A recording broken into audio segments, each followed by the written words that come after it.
Bonjour tout le monde. Est-ce que ça vous arrive de vous demander comment ça se fait que je reste dans des patterns négatifs? Comment ça se fait que je répète souvent les mêmes schémas de comportement?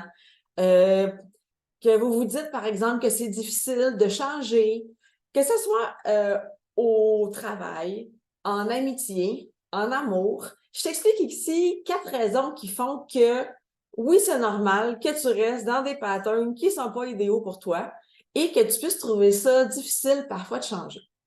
De un, le cerveau aime aller vers ce qui est connu. C'est sécurisant.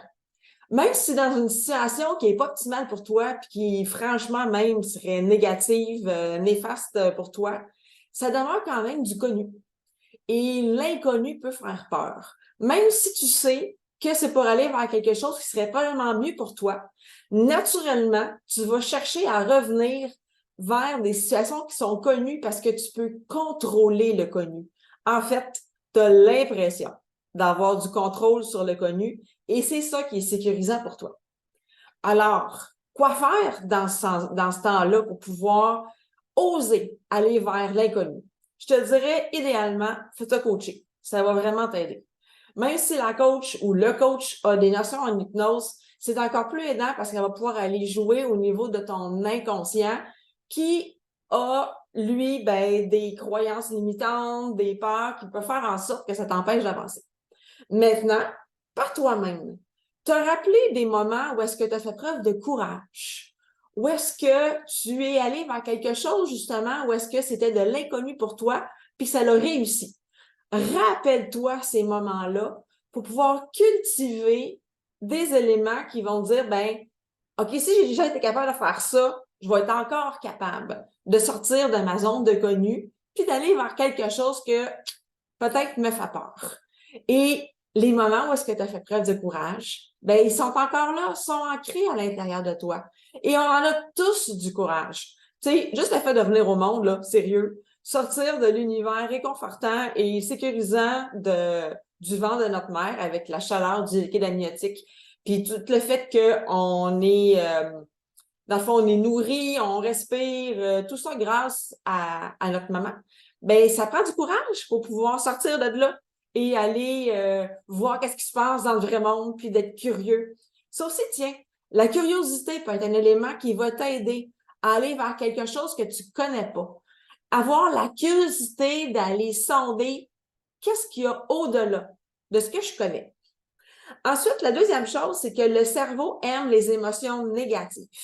Chimiquement, on sécrète quelque chose à chaque fois qu'on vit une émotion. C'est comme ça d'ailleurs que tu sais que tu la vis, l'émotion, parce que tu la ressens dans ton corps.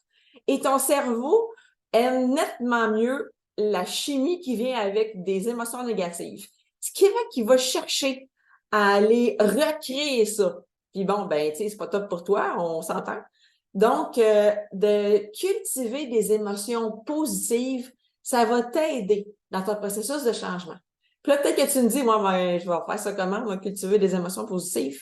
Va chercher à travers tous tes sens des choses qui te rendent heureux, qui te mettent en joie, qui vont aller générer de la gratitude ou encore de la plénitude, soit à travers la musique. Une musique que tu n'aimes pas, une musique qui va te faire pleurer, là.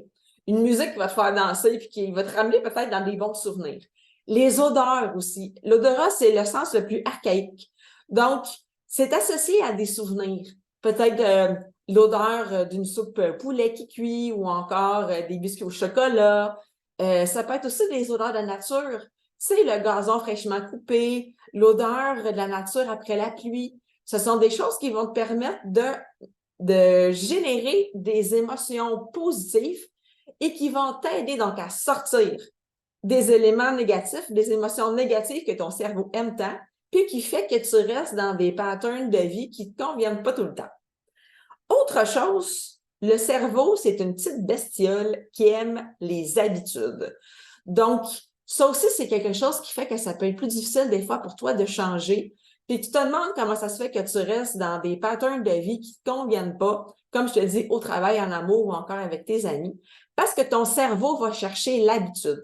C'est un peu comme si tu t'en vas marcher, puis tu t'arrives devant une forêt. Si tu t'en vas à droite, par exemple, ben là, il n'y a pas de sentier, c'est des arbres, c'est touffu, tu as plein de branches. Tu sais, ça te prendrait des bonnes bottes, une marchette pour être capable de marcher là-dedans puis de faire ton chemin. Alors que juste à côté, si tu vas à gauche, tu as un beau grand sentier balisé, tapé, toi, c'est super facile. Ben naturellement, ton cerveau va aller là. Quand tu vas travailler, par exemple, si tu travailles à l'extérieur de chez toi, fort probablement que tu prends toujours le même chemin sans te poser de questions. Bon, à moins que tu regardes ton application Waze pour savoir s'il y a du trafic.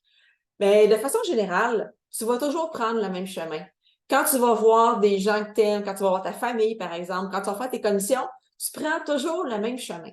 Le cerveau aime l'habitude et il va se créer des chemins neuronaux de plus en plus larges vers tous les chemins tapés que tu connais. C'est normal que tu ailles vers l'habitude. C'est un entraînement que de déchiffrer, que de défricher, en fait, des chemins moins fréquentés. Donc, c'est une décision que tu prends à ce moment-là de dire, ben moi, je vais aller voir qu'est-ce qu'il y a là.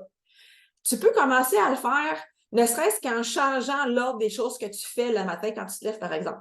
Si de façon naturelle, tu vas toujours te faire ton café, tu vas à la salle de bain, tu vas déjeuner, faire ton lunch, fais les choses dans un autre ordre pour commencer à entraîner ton cerveau à faire les choses différemment. Quand tu sors de la maison pour aller prendre une marche et tu pars toujours vers la droite, pars vers la gauche. Commence par des petites choses qui vont faire en sorte que ton cerveau va commencer à s'entraîner à faire les choses différemment.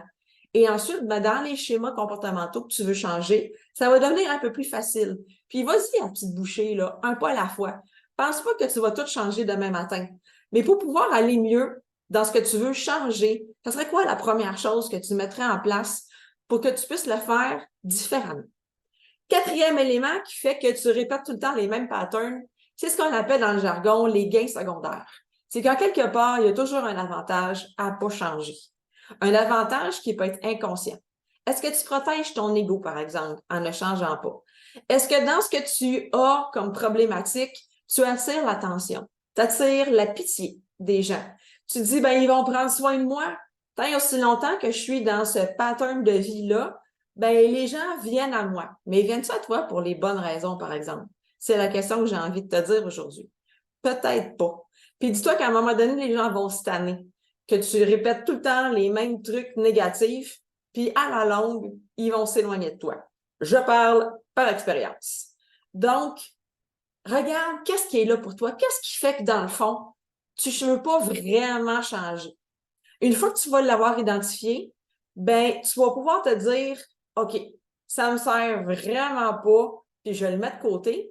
Puis si ce que tu protèges est encore important pour toi, ben, de quelle façon différente est-ce que tu prends prendre soin pour que tu puisses aller dans un comportement qui fait que tes habitudes de vie vont changer, puis qu'au final, ben, tu vas être nettement plus heureux. Je te le dis, je suis passée par là souvent.